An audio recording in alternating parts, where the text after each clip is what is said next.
Welcome everyone. This week we begin our Unfolding Consciousness study series on the awakening of latent faculties and powers of consciousness. These are the divine forces in man. These are also mentioned in the objects of Theosophy. They will sound familiar to you, which is the investigation of the unexplained laws or hidden mysteries of nature, and the psychic powers that are latent, which means dormant in man, which is fantastic, as we've been exploring that on Saturday nights here on the Living Theosophy channel. And we emphasize here, listen, there is tremendous responsibility that comes with these abilities. What are these powers and abilities? Well, we're going to cover that here in Eddie's Unfolding Consciousness, exploring the living universe and intelligent powers in nature and humans. In volume 3 we are, which is Gazing Through the Telescope, Man as the Measure of All Things. We're on page 171, chapter 9, and if you'd like to skip ahead to the reading of the book, please click the blue timestamp down below. And you know, I've also started putting in the chapters for you because I think that that's the right thing to do. And I think that might have helped my SEO score because we had more views on the last video. That's really good. The more these get out there, the more people they can help, and I love and appreciate you. Thank you. There's nowhere else I'd rather be than right here with you on Sundays. Please, please, please, if you get anything out of these videos at all, I ask that you like, comment, share, and subscribe. That massages the algorithm and that gets them out into the world where they are so desperately needed for today. They're instruction manuals for life. These are the ancient teachings. It's not about Eddie. It's not about me. So links to the ebooks of Unfolding Consciousness are down below. They're only $24.99 in most local currencies. This is Book Study 48. Don't forget, you get 25% off the 4-volume set when you type in "I want my copy!" exclamation point in the discount code section of the Shepherd Walwyn website. Yay. So let's go for it. This is a big chapter. This is a lot like Death is Transition big, so it's going to be a couple months with this. So our yellow post-it study notes today are: William Crookes shows the courage of his convictions. Periodicity, I hope I'm saying that right, is a universal law. There are 3 aspects of reality related to 3 functions. Pay attention here, aligned to 3 stages of manifestation. I'm going to say it again. There are 3 aspects of reality related to 3 functions aligned to 3 stages of manifestation. Now we're in chapter 9. The divine forces in the human being, the awakening of latent faculties and powers of consciousness. The famous British chemist and physicist William Crookes said, "No incident in any scientific career is more widely known than the part I took part of many years ago in certain psychic researches. 30 years have passed since I published an account of experiments tending to show that outside our scientific knowledge, there exists a force exercised by intelligence differing from the ordinary intelligence common to mortals. This fact in my life is of course well understood by those who honored me with the invitation to become your president.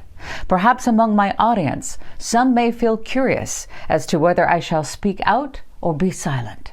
I elect to speak, although briefly. To enter at length on a still debatable subject would be unduly to insist on a topic which, though not unfitted for discussion at these meetings, does not enlist the interest of the majority of my scientific brethren.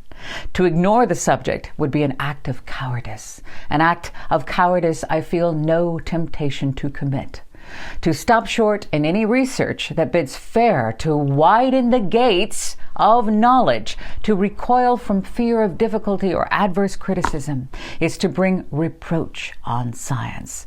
There is nothing for the investigator to do but to follow the light wherever it may lead. I have nothing to retract. I adhere to my already published statements. Indeed, I might add much thereto. The synopsis of chapter 9, so we're going to look at this as an overview, describes the 3 primary divine forces in the human being and their role in awakening the latent faculties of consciousness. This is really big. The most popular video on this channel is about developing your psychic abilities by William Walker Atkinson, but unfortunately most just visit looking for a quick fix, instant results, and to use them for selfish means. But it's a human thing. Don't worry about that. This is for the right reasons. Eddie continues here. The role of the divine forces that transmutes external physical sensation into internal experience. I'm going to say that again. Listen. The role of one of the divine forces that transmutes external physical sensation into internal experience is described in more detail, along with robust scientific corroboration of the occult tenets. This leads on to an explanation of the two chief glands in the human body. You might be familiar with these. In the human body that act as neural transducers, which means sensors or neural sensors of consciousness. Related to this is the whole question of the means of attaining superphysical powers like clairvoyance. 3 such techniques and their attendant dangers for awakening powers normally latent in man are outlined, including the use of psychedelic drugs for such purposes. We're going to cover that in this series, by an outline of a simple method to attain higher states of consciousness in safety. Finally, 2 examples are given of mathematical geniuses who demonstrated in full measure the faculty of unerring intuition, equivalent to heightened consciousness. The key words in our study today, Eddie writes here, are divine forces in man, vitalism, ether, neural transducers, polarities, pituitary body, pineal gland, third eye, intuition, latent power, chakras, psychedelics, Isaac Newton, Srinivasa Ramanujan, Benjamin Richardson, just to name a few. Now, in this chapter, Eddie explains the role of these divine forces in the unfolding of consciousness and their particular function in the nature of sensation, that of which, in Schrodinger's frank admission, science is completely ignorant, whereas in the mainstream, science may indeed be completely ignorant. There are exceptional scientists who may not be so unaware. One such scientist was Sir Charles Sherrington, who was president of the Royal Society. And another glowing example, which we just talked about, is Sir William Crookes, the president of the Society for Psychical Research in the 1890s, a member of the Theosophical Society and an initiate into the Hermetic Order of the Golden Dawn. He was a celebrated scientist who not only realized the nature of the problem, but he published an account of experiments, not exactly proving, but tending to show the existence of intelligences and forces that lie outside the scope of mainstream science. It is such all too rare cases of legendary scientists with integrity who, notwithstanding the condemnation of their peers, like Emin Alexander in our world of today, had the courage to attempt a blending of physics with metaphysics that provide the beacon light for both science and occult science. So no wonder then that Crookes' ideas figure so prominently in the occult science portions of the secret doctrine. Central to Eddie's thesis, therefore, is to show that the senses, which are sight, smell, taste, touch, and hearing, are to be regarded as the extended instruments of mind and subordinate to the latter, subordinate to mind, instead of the conventional scientific view that the senses are only the basic reality and mind, the product of sensations received only through our physical senses here on earth. So I'm going to say that again. Eddie's thesis, therefore, is to show that the senses, which are sight, smell, taste, touch, and hearing, are to be regarded as the extended instruments of mind, pay attention here, and subordinate to mind, instead of the conventional scientific view that the senses are the basic and only reality, and mind is the product of those sensations received through our sense organs. Additionally, whereas certain glands do indeed secrete a salty fluid that emerges from our eyes, as Schrodinger put it, there are other consciousness centers and glands in the human body that are particularly connected with the awakening of the latent, the occult forces in man, from a state of dormancy to activity. Remember, occult does not mean ominous. It just means currently unknown.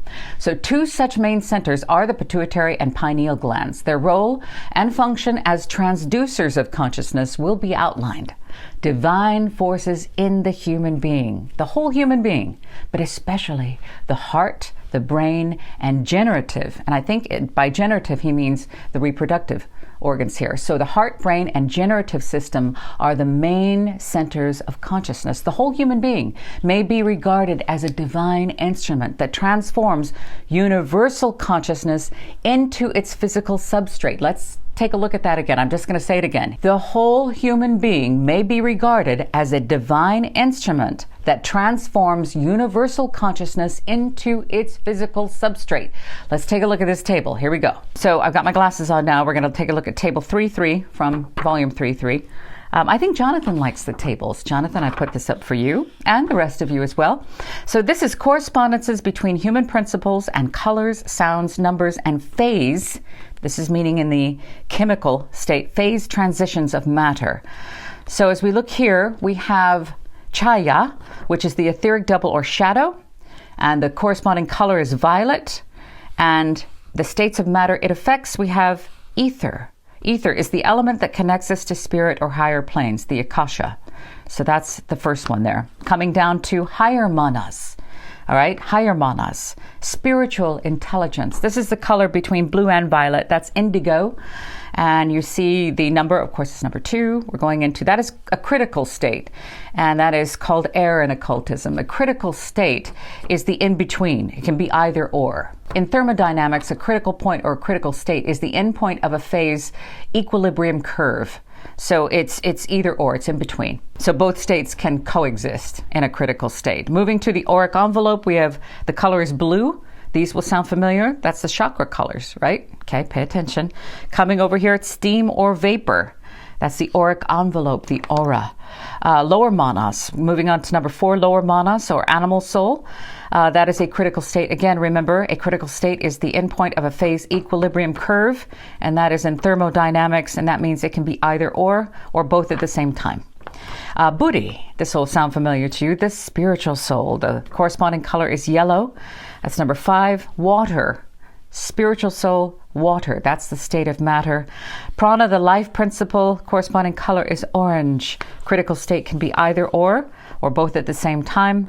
And the Kamarupa, which is the animal seat of life, which is our desire body. And that's the desire body. The corresponding color is red, the primary chakra, the base chakra. And ice is its corresponding state of matter. So Eddie covers a lot in Chapter 3 on symbolic representations of the human body. We did symbolism for the last few weeks. We'll cover that symbolism in another lesson. The role of divine forces. The secret doctrine, as indeed the whole body of the Philosophia Perennis, affirms that the conditioned universe is an aspect of one reality. Furthermore, the eternity of the universe in toto as a boundless plane, periodically the playground of numberless universes incessantly manifesting and disappearing, called the manifesting stars and the sparks of eternity. The eternity of the pilgrim is like the wink of an eye of self-existence.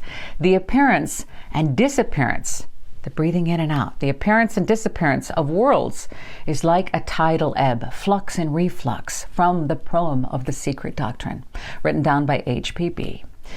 Pilgrim is the name given to the monad. Now, the monad is the unit of divine spark that incarnates. That's the individual unit during its cycle of incarnations. Indeed, a pilgrimage it is. And how? It is the only immortal and eternal principle in us, in man, being an indivisible part of the integral whole, the universal spirit from which it emanates and into which it is absorbed again at the end of its cycle. Simply stated then, occultism affirms here, Eddie says, that the entire universe in its totality, namely the visible and invisible worlds, is the periodical manifestation of the unmanifest reality, which A, emanates numberless universes, and B, expresses itself through a limited time, for a limited time, however long that may be, and then C, withdraws into itself, the whole cycle being repeated countless, numberless times. One of the many popular Hindu myths has it that creation manifests when Brahma opens his eye and it withdraws when he closes it. The universality of that law of periodicity, of flux and reflux, of tides going in and going out, the rhythm of change, the cycles, ebb and flow, which physical science has observed and recorded in all departments of nature, is not difficult to perceive. An alternation such as that of night and day, life and death, sleeping and waking is a fact so common, so perfectly universal, and without exception that it is easy, it's easy to comprehend that in it we see some of the absolutely fundamental laws of the universe. Cycles. However, in order that the unmanifest reality may manifest, it must first create, or rather emanate, the raw material which can be worked up into suitable forms or vehicles for its self-expression through them, according to their sensitivity and responsiveness. Thus, there are three well-defined stages in manifestation. A, creation of the raw material. B, evolution of the vehicles. And C, expression of reality. Through the vehicles and unfoldment of their infinite potentialities. Through the vehicles and unfoldment of their infinite potentialities, the universe reality manifests, whereas on Earth we prefer to use terms like manufacture or build, but the above three stages are really no different in principle. For example, we build a home by first gathering the raw materials, the bricks, etc. Then we develop the shape and structure of the house, and finally we live in it, whereupon what was once a material house now becomes our living home. The principle applies equally to man. So let's take a look at this table from Volume 2, page 201. Here we go. Again, more tables for you, Jonathan. I think it's you that likes them. Okay, how to construct and energize a human being. Now remember, Eddie he's an engineer, and he's helped design the London Underground. So he thinks like an engineer. So his tables are very much like mechanical engineering. So let's take a look here. Rule number 1, we have the apex pivot point. It's showing you, it looks like a little house, foundation and physical envelope. Okay, so you know what the foundation, just from what we talked about, it's going to be obviously the physical body, the apex of course being spirituality. Moving over, we have the septenary constitution of man. You hear that all the time. This is taught in the teachings of Theosophy and other ancient teachings. Moving over, rule number 2, 3 stories, the rooms for internal dwelling, like he's talking about living inside the home. What is inside the man? So I'm going to do my best at explaining this. I hope that my description does not bother you from looking at it. Just put it on pause and silence me if you'd like to look at it that way. There's a cement here in the middle. I wanted you to take a look at that. Let's look at rule number 1, 2 anchor points for structural stability. The apex goes right to Atma, the divine self, and the foundation is the physical envelope, the human body. So let's go down the septenary constitution of man, the principles: Atma, the divine self; Buddhi, the intuition principle; Manas, higher and lower. Remember, there's always higher and lower mind, higher and lower self, right? The mind principle. Then you have the cement of mind and desire. Pay attention to this, okay? The cement of mind and desire. This has to be here to bring the two together. All right. Then you have the lower quaternary, which we call the lower quaternary. There's 4 of them. Obviously, kama means desire, the desire principle; prana, the life principle, what vivifies the life, what is gone from the eyes of someone who has passed away, prana. Then you have the linga sharira, which is the etheric double or the astral body. And then moving over to rule number 2, the 3 stories, the rooms for internal dwelling. So what is inside the man? You have at the very top the divine self. Then you have here, he's identified it, 2 share that top floor, the spiritual soul and the human soul. So that would be, without even having to tell you, I know you know this, higher mind, right? And Buddhi, which is the vehicle for Atma. And then the animal soul we have, the primal soul, the desire principle. When we are here on the earth, our desires, this is what sometimes people just only function from the lower mind, the world of desires, to become famous and wealthy and beautiful and all that kind of stuff. That's the world of desires. Maybe that might help you identify it. Then you have the physical body, the linga sharira, which is the etheric double, the astral body, and the physical body, the stula sharira. So there we go. The higher principles can have no individuality on earth. They can't be physical man without the mind and terrestrial personality. So they need that cement. So you'll see the cement to the whole. So you see it right in the middle. The cement of mind and desire. That must exist. It has to exist. You need your ego to exist. So mind and desire accordingly, as per the Hermetic axiom, what applies to the universe applies to its child, man. This is a mammoth chapter, so we are going to continue this. It's huge. It's a lot like Death is Transition, and that took 3 months to get through, so I'm going to finish this with you. Remember, Unfolding Consciousness, Exploring the Living Universe and Intelligent Powers in Nature and Humans is a magnificent magnum opus for everyone, a labor of love, written down by Dr. Eddie Bellamoria. Over 20 years it took him to put this together, over 1,000 pages, and it's not exclusive to any society or organization. Everybody should have access to these teachings. That's why I suit up and show up and do these videos for you every week. I'm going to do one a week until we hit 52. Then I might move them to once a month, twice a month. I'm not sure. We did have a bump last week, which I'm very excited. We've always been hovering really, that's the word, intimate numbers, but we had like 4 times the views in the last one, which is great. The more people that get these, the more people that can apply them, and that means the better our world will be.